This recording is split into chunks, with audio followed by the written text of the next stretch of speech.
Just drop a line and reel 'em in. It's good old boys gone fishing again. Just drop a line and reel 'em in. It's good old boys gone fishing again. Yeah, it's that time again to drop a line. So sit back and relax and let's go fishing again. Come along as we join John Shaw and today's special guest. Reel 'em in on Fishin' with the Good Old Boys. Good fishing. Just drop a line and reel 'em in. It's good old boys gone fishing again. Just drop a line and reel 'em in. It's good old boys gone fishing again. It's good old boys gone fishing again.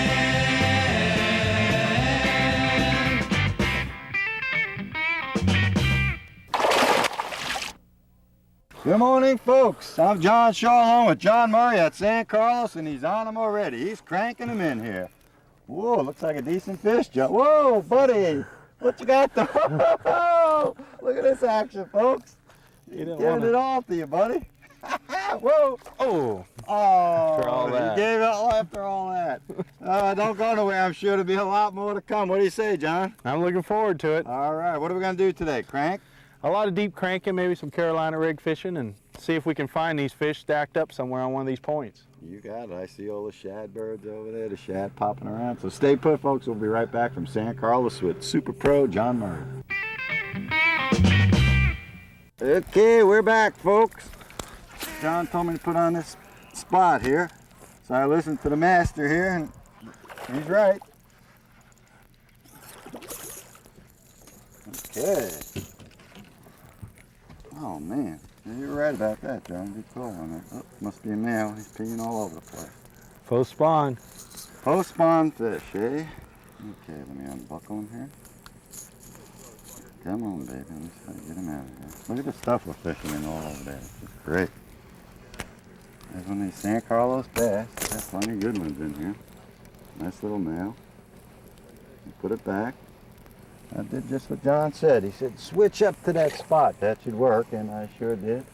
Let me show you the spot, for those of you who don't know what the spot is. Let's see if I can stop it in there. Makes a noise like a baby rattle. You gotta shake that thing. Show them how just that much noise, they definitely produce fish. I guess so. I tied it on, second cast, ba-ding, ba-ding, ba-doom. I was there.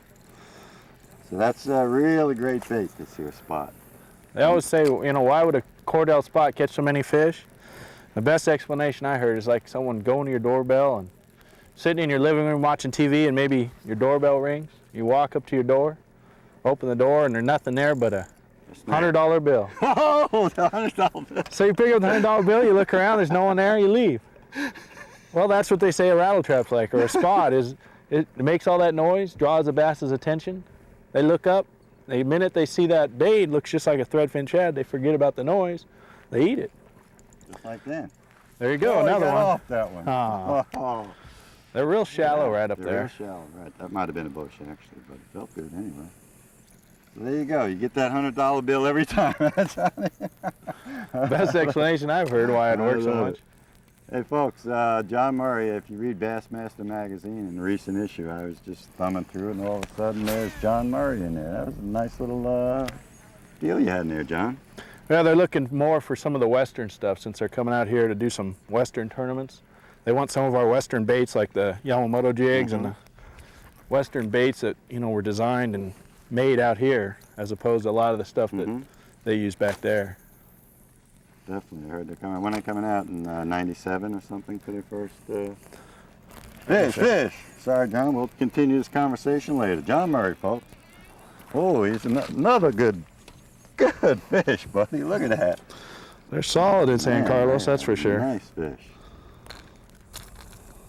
Good job, John. What kind of bait's that? I'm just throwing a Bill Norman deep diver. Bill Norman. I think the whole key is just getting something shad, getting it rooting on the bottom, because they're chasing shad here. They're having a major shad spawn, and moving it sort of slow because there's so much bait. They're not starving up here right now. Belly on that. Nice fish. Any special way you're cranking it? Just You seen before, you're just moving it right through all that stuff, not slowing it down or anything like that. Well, I want it deflecting. I want it. Let's see how that rod, how fast he's spinning that, Dave, the reel here. Get it on the bottom. Mm-hmm. And then once it gets on the bottom, I want it deflecting off the limbs and rocks. I want a lot of movement off it. And that's what's going to catch the bass. A straight threadfin shad swimming through this lake right now is not going to attract much attention, but a wounded one or one that's acting erratically, bass is just sort of triggered to hit. They're easy eating there. They just step right up and they say, hey, this must be McDonald's. I'll pull up to the window and grab one real quick. Yeah, I have one of them shad that's going by there wiggling. make it easy for them. Yeah, that's the key. right. Exactly, exactly. You still teaching at the schools? Yeah, teaching at Glendale and Mesa Community College. Bass fishing and crappie. Terrific, terrific. So folks, if you really want to get down to the basics with one of the best, especially here in Arizona, this guy is the man. Check it out. John Murray at Mesa and Glendale, you have it? Glendale Community. Excellent, excellent. Little guy. Little guy. They had a good spawn somewhere. Yeah, they got a spawn somewhere. He's about the same size as my crankbait. There you go. Almost, almost. Bro. Yeah, you catch all kind of fish, folks, when you're cranking. It's supposed to be, like John was just saying, a big fish bait, but heck, they'll just grab at anything. These fish are so aggressive, bass. What predator fish they are, great. Hey, you've been doing good in all-star bass there, buddy. I read about it in the paper the other day. Yeah, I had a good term up at Roosevelt. Roosevelt, it's going to be a great lake this year with the water falling down. The numbers of fish in that lake are incredible. Catch any smallies that particular day, or mostly largemouth? Yeah, actually I had one about 17-inch smallmouth, then a smallmouth over 4, like 4 1/4. Wow, very nice. That's my favorite, smallmouth. I love them. They fight so good. What was the bite up there, if you don't mind sharing that information? It's sort of similar to this. The water's a little clearer, so we're using rip baits, jerk baits, and then later, once the sun comes up and the fish sort of shut down, we went to Carolina rigs and split shotting.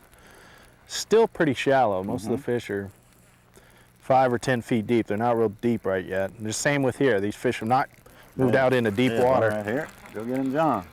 Another little one. Another little guy. Well, we got to work through the little fish. We're going to have some of the better ones.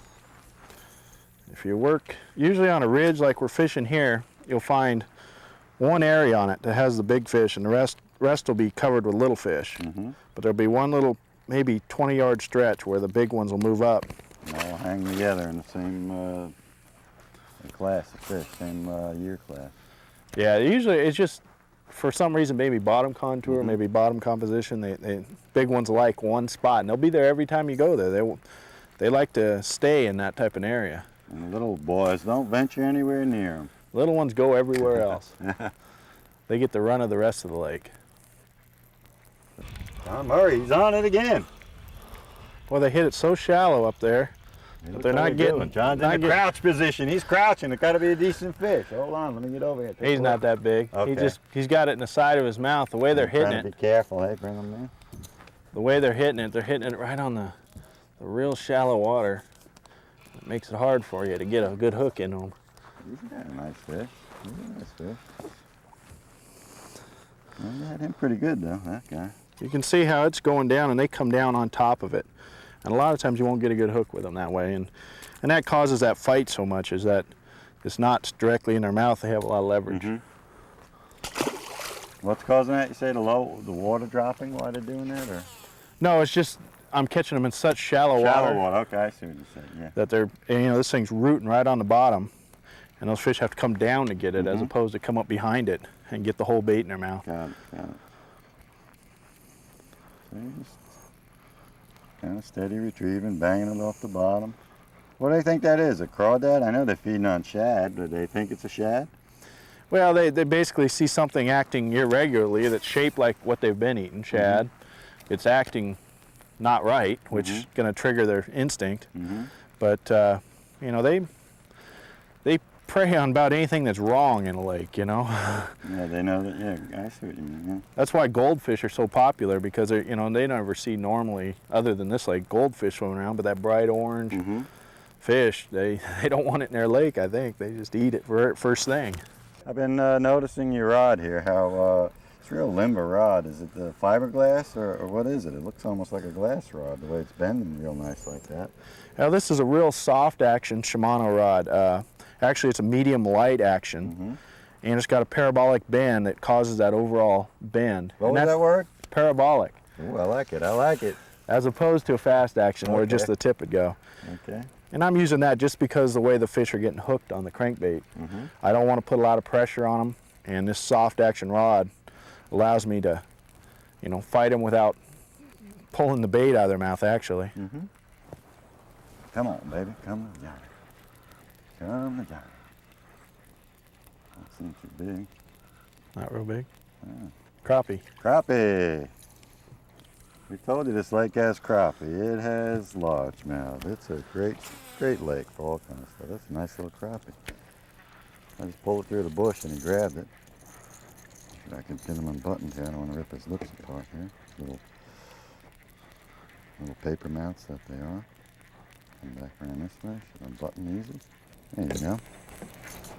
Little San Carlos crappie. It's been a great year for crappie up here, huh, John? This lake's absolutely infested. You fish bass lures up here and catch crappie. That tells you that tells you a little something there. You're right. You're right. I was just going to say you could throw crankbaits. I like to use spinning rods, so you could do this on a spinning rod or like the big boys here do with the level winds here. But whatever you're comfortable with. It works as long as you're catching fish and you're comfortable. Don't be intimidated by all your Bass Pro buddies that make fun of you using this stuff, because it works. Yeah. That's right. He's trying to say, yeah. You can cast it out, retrieve it, you're in good shape.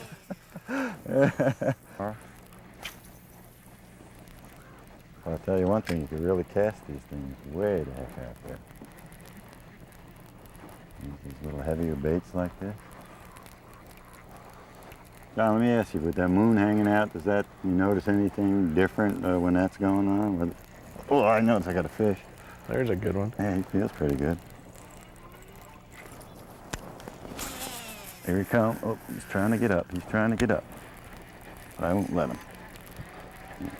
I might not have a choice. Oh, here he is. There's a good fish. Okay. Yeah, this lake has some fine fish in it. I lost that other bait I was catching this morning, the spot. Got to be careful with that, folks. At least I do. I don't have too much luck getting these fish off fast. Lost that other spot that I caught a few fish on earlier and changed to this. Doesn't seem to make any difference as long as they look like a shad. You make a little noise and you can do it. Let me see if I can unbutton him. It's just really kind of easy fishing up here at San Carlos. It's a nice little guy here. We're looking for the big boy. We're looking for the big one. Let's put him back in like so. Hey folks, don't go nowhere. We'll be right back from San Carlos Lake, fishing with the good old boys with my buddy John Murray. We'll be right back.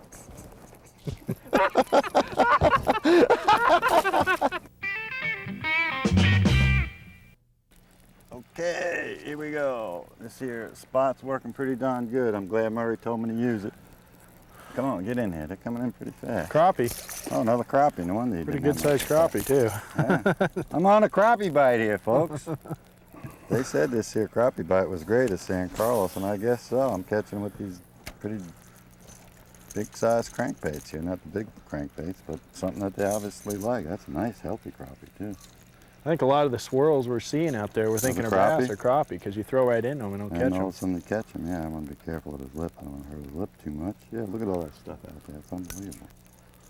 Okay, we'll just back him off that way a little bit. Oops, we don't want to hurt your lip there, Mr. Crappie. Be a little gentle with him there. There's two crappie in this little spot we come upon here. We didn't come upon it. John knew exactly what he was doing coming here. Another nice little San Carlos crappie. Now some people are going to get a little, why are you guys throwing those crappie back? But hey, let somebody else catch them. Get in there, crappie guy. All right, John. Little Carolina rig. Fishing it real slow. I think fish, post-spawn fish, going to hit it a lot better when bait's moving real slow. I was barely moving that thing along the bottom when he hit it. Tell folks how you rigged up and stuff like that, John. If you would. So on a Texas rig lizard, or a Carolina rig lizard, on a gamakatsu hook, about a 2.5 foot leader. Tell them what Carolina is. Well, the split shot and Carolina rigging, it's pretty much the same concept. You take a weight, this one we use a 1/2 ounce weight and a bead and a swivel, and then a length of line. So what you're doing actually, just throwing this out there, the weight's hitting the bottom, you're dragging it, it almost acts like an attractor. And then the fish sort of notice that, and then your actual bait's traveling behind it. And it's just the easiest way to fish a plastic worm there is, because you don't have to worry about setting the hook or feeling anything. When there's one on it, he's tugging on it. Tug it, and that's it, huh? Very simple way. Catches fish in 2 feet of water all the way down to 50 feet of water, so it's very versatile. Carolina rigging. San Carlos here.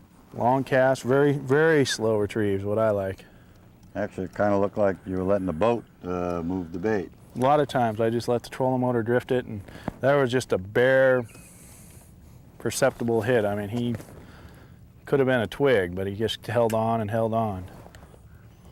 I like that when you think it could have been a twig, but it's actually a fish. It's a nice fish, too. That's a nice little fighter there, too. Usually it's the other way around, isn't it? You think it's a fish and it's a twig. Here he comes. He's going to jump out there.